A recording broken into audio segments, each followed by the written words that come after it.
obviously cuts coming. How many civil servants do you expect and plan to lose by the end of this Parliament? Well, I don't want to do it like that, and that's precisely why I'm not operating in the same way as well, you've got to do it somehow. You're paying them. Where are you going to get the money from? Are there going to be fewer civil servants? The last government announced these targets. I think Boris Johnson said he'd get rid of 90-odd thousand. The later Conservative government said 66,000. What happened after that? Hiring went up.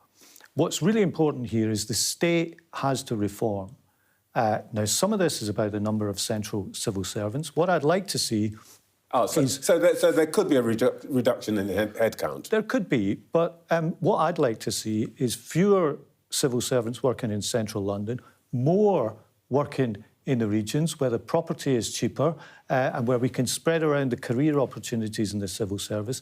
I'd like to see more teachers in our schools. I'd like to see more police officers in our streets. I'd like to see more technology applied to some of the repetitive tasks that we have that can enhance some of the jobs that people are doing. There's a whole lot of change coming. There is change in the private sphere. The public sphere cannot be immune from it. I do just want to ask a simple question again. Do you want to see fewer civil servants at the end of this parliamentary term or not? I want to see the most productive civil service we have. I think that will mean fewer in some areas, but let me just make a serious point here, Trevor, because we are a centre-left government that believes in the power of public provision. That's why we fought the election on a promise to hire more teachers, to hire more police officers.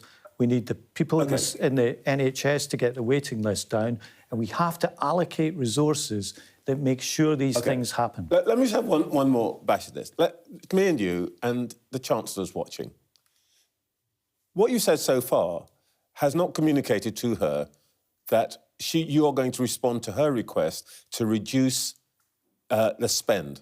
So how is anything that you've told me going to reduce the cost of the civil service and help her meet her financial targets? Look, I think we can reduce the cost of the government overhead with a smart application of technology, with the right incentives for the vast majority of civil servants who are doing a good job. Do you know when we asked the civil service, what is it you most want to see?